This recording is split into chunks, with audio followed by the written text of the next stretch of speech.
Alors, premier jour en Chine assez compliqué. Donc la direction Atlantis, je dirais un des meilleurs buffets, si ce n'est le meilleur buffet de Dubaï. Le meilleur de Dubaï. On achète du chocolat suisse en Chine. Honnêtement, je préfère. Hong Kong, c'est clean. On dirait un peu le Dubaï de Chine. On a une période limitée sur Terre et autant profiter au max, ouais. 100%. 100%. C'est-à-dire, si vous voulez prendre du muscle, il faut manger des légumes. J'ai repris les soulevés de terre sur une jambe. Et sur une jambe, c'est une dinguerie. Donc la direction Atlantis, je dirais un des meilleurs buffets, si ce n'est le meilleur buffet de Dubaï. Le meilleur de Dubaï. Le meilleur de Dubaï.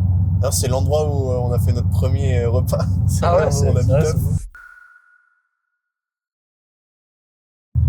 Là, je voulais savoir, est-ce que tu as une routine au niveau des massages? T'en prends combien de temps, combien de massages par mois tu fais? C'est quoi tes process actuels? Parce que dans le dernier podcast, j'ai mentionné que les massages, c'est vraiment important. Ça calme le système nerveux, ça régule, c'est vraiment quelque chose à faire en tant qu'entrepreneur. Mais en vrai, faut pas en faire tous les jours. J'ai eu un massage avec une qui fait des massages depuis genre 15-16 ans.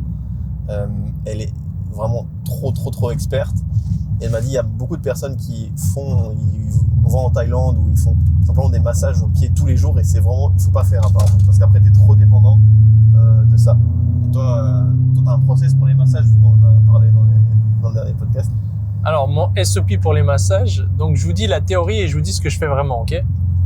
La théorie, c'est que il faudrait faire 3 à 4 fois dans la semaine, quasiment un jour sur 2, de l'automassage. C'est-à-dire avec rouleau ou balle sur les tissus mous, c'est-à-dire sur les fascias, pour en fait qu'on garde la mobilité, pour que ça circule bien, pour que les tissus restent toujours bien souples. C'est-à-dire que ça nous permet d'avoir une meilleure circulation sanguine, d'avoir moins de rétention d'eau, d'avoir une meilleure mobilité, d'être en gros plus fort, plus souple, etc. Et d'avoir, si vous êtes sportif, 2 massages par semaine par un professionnel. Et si vous n'êtes pas sportif, idéalement 1. Ou une fois toutes les 2 semaines, c'est OK. Moi, mon process, qu'est-ce que je fais? Donc, je fais massage avec un pro toutes les 2 semaines, normalement. Des fois, ça peut être 2 semaines de suite, mais c'est rare. Et automassage, j'essaie 1 à 2 fois maintenant. Mais 1 à 2 fois. Et après, étirement, ça par contre, 4 fois minimum dans la semaine. Ça, très important. Étirement, tu le fais après ton sport? Non, étirement, je fais pas après le sport. Parce que si on les séances que tu fais, tu vas venir juste augmenter les déchirures. Je fais le soir avant de dormir, ou je fais pendant des pauses aussi. C'est ce que je m'étais entraîné avec ton frère. Et j'avais énormément de courbatures directes aux jambes, etc. Et je voulais m'étirer. Il me disait non, faut pas s'étirer. Et en fait, du coup, j'avais appris ça. C'est parce que la plupart des personnes s'étirent après. Beaucoup de personnes s'étirent après l'entraînement. Donc, ils sont pas aware. Ouais, exact.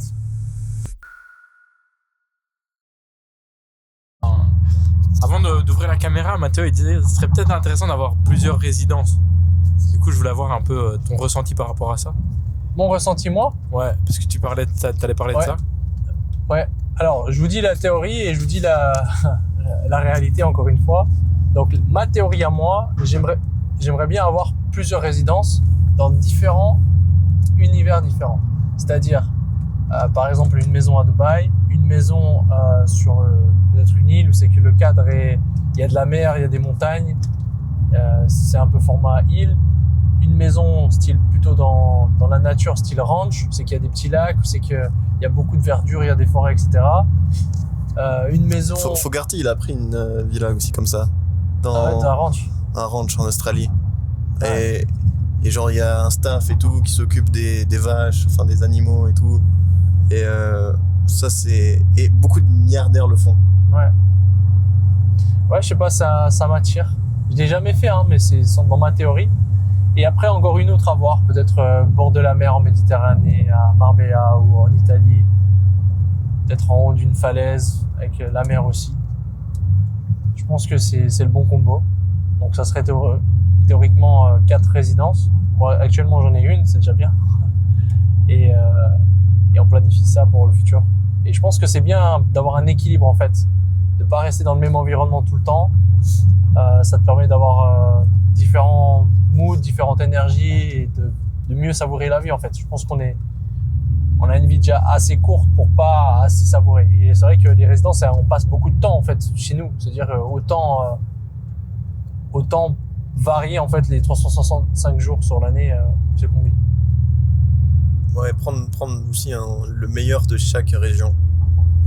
Genre le point positif, par exemple, de Dubaï et des endroits proches d'ici, c'est le fait que tu as une énergie monstre dans tout ce qui est business et les gens, ils veulent juste faire des records.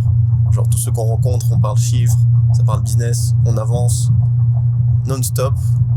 Mais c'est vrai que du coup, tu as le côté qui peut quand même un peu ne pas faire du bien au système nerveux.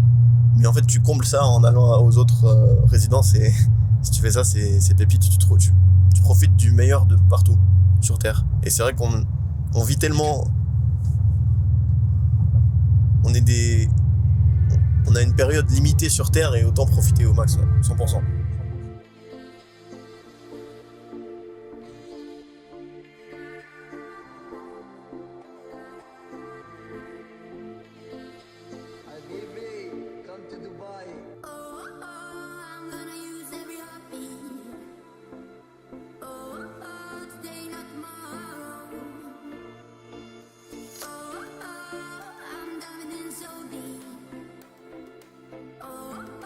Ce qu'il faut savoir, c'est que c'est bien connu que genre après manger, tu dois faire 10 minutes de marche et ça fait comme si tu marchais genre 30 minutes. Ça, il est bien fait. Mais en fait, on a une nouvelle nouveauté, c'est que après manger, là, Brian Johnson, il a fait les récents reports. En fait, tu fais des squats. 1, 2. Vas-y. Quand j'ai fait avec Sean, il les a fait. Vas-y, Attends, je fais là-bas. J'ai des Fais courbatures devant Louis horribles. Vuitton. J'ai des courbatures horribles. Je peux faire, regarde. Mais j'ai des courbatures. En gros, tu fais 10 squats et ça active en fait tout le sang et les gros muscles. Et du coup, ça fait vraiment comme si tu marchais. C'est bien Ouais, fait. j'ai testé. Hein? Qui craque? Non, c'est juste que j'ai repris les soulevés de terre sur une jambe. Et sur une jambe, c'est une dinguerie. J'ai jamais vu ça. Soulever de terre sur une jambe? Ouais, c'est comme ça en fait. T'es là et tu soulèves sur une jambe.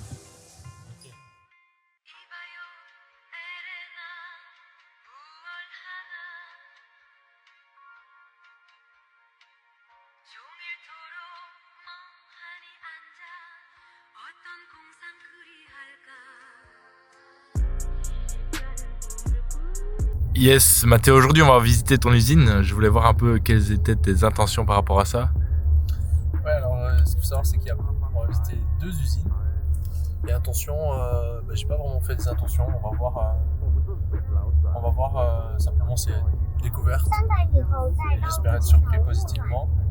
Et on va voir ce qu'on peut améliorer. Et le seul point négatif, c'est que j'ai oublié les cadeaux. C'est-à-dire que j'aurais bien voulu amener quelque chose et j'ai oublié. Et on a les mains vides. Ouais, c'est pas grave. Je trouverai un autre moyen. J'enverrai par la poste. Le truc, c'est que j'avais déjà envoyé par la poste et c'est jamais arrivé. Pareil, chocolat suisse. Ce qu'il faudra peut-être la prochaine fois, c'est envoyer à Vince pour que lui envoie ensuite.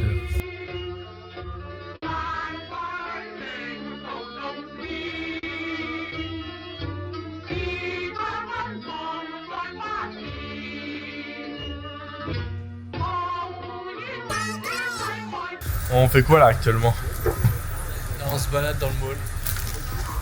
Ok. Et t'as acheté un petit cadeau pour Les suppliers. pour les suppliers Donc on achète du chocolat suisse en Chine. en Chine.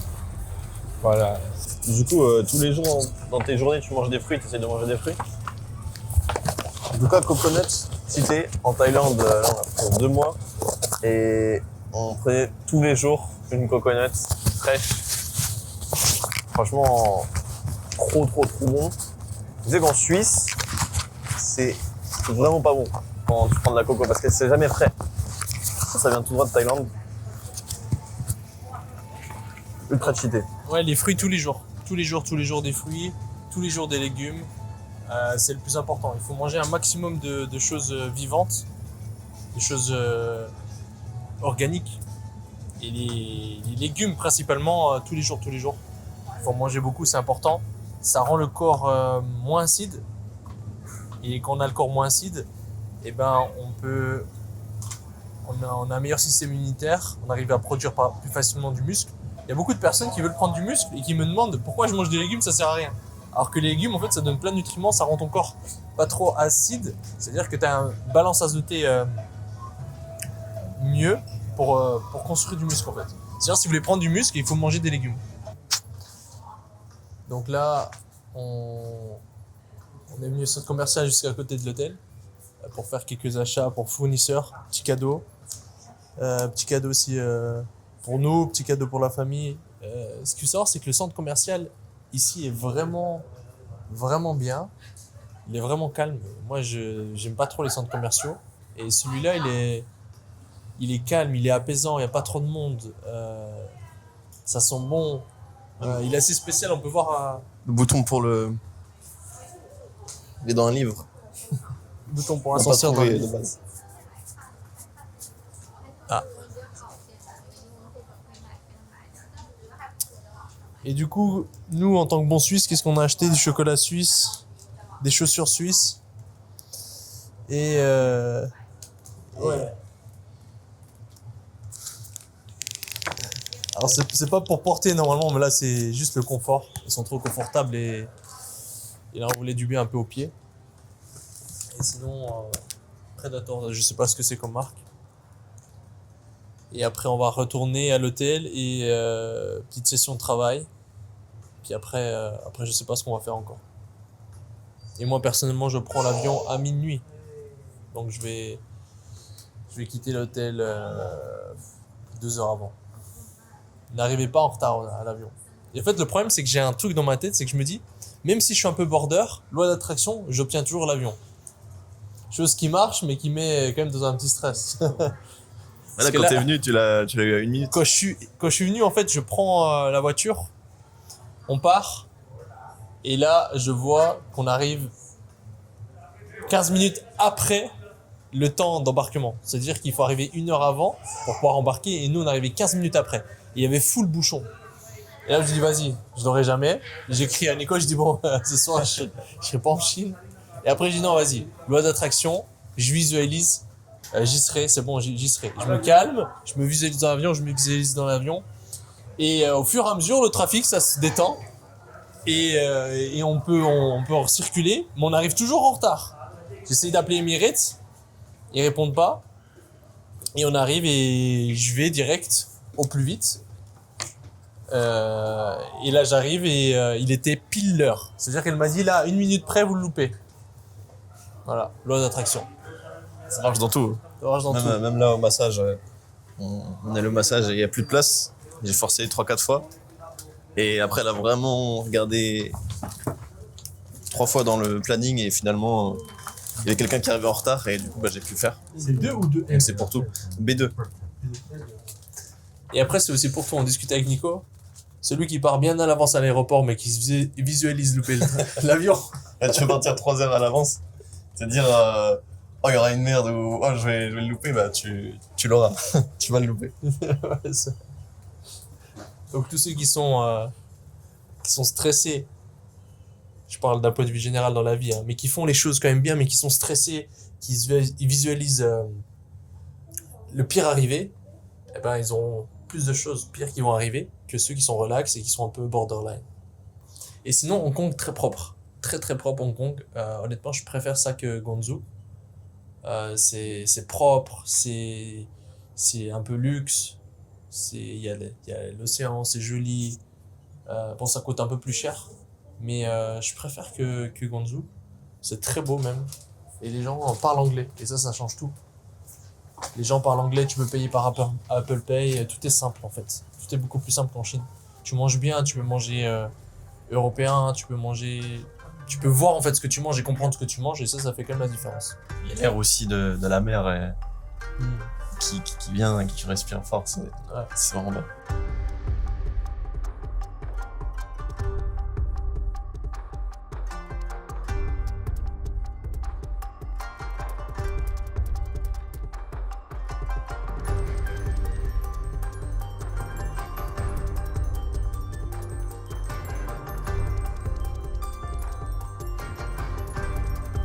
dernier mot avant de retourner sur Dubaï. C'est quoi du coup ton avis sur la Chine et sur aussi on a pu visiter les fournisseurs. C'est quoi un peu ton expérience des derniers jours? Alors, premier jour en Chine assez compliqué, c'est-à-dire ces changements bruts d'environnement. Si tu m'avais pas averti qu'il fallait Alipay, qu'on pouvait pas payer avec Apple Pay, qu'on pouvait pas payer par carte, qu'il fallait un VPN pour accéder sur WhatsApp, Instagram, etc., qu'il fallait du réseau pour communiquer parce qu'ils communiquent en anglais, si j'avais pas téléchargé déjà tout ça, j'aurais été perdu. Donc les premiers jours un peu compliqués, difficiles même à manger, c'est-à-dire tu comprends rien à ce que tu manges, ils parlent pas anglais, du coup c'est très très compliqué à voir des images et du coup à manger clean. Mais là, Hong Kong, honnêtement, je préfère. Hong Kong c'est clean, on dirait un peu le Dubaï, de Chine, c'est-à-dire tout est clean, les gens parlent anglais, t'es bien accueilli, tout est propre, c'est bien plus luxueux. Et on a trouvé tout. Là, on a un centre commercial. Le centre commercial, il est calme, il est bien fait, tout est de qualité, tout est propre. Les gens te comprennent, tu peux payer par Apple Pay. Ouais, tout est plus simple. Et sinon, ce qu'on a fait, on a visité mes fournisseurs aussi. On a visité des usines.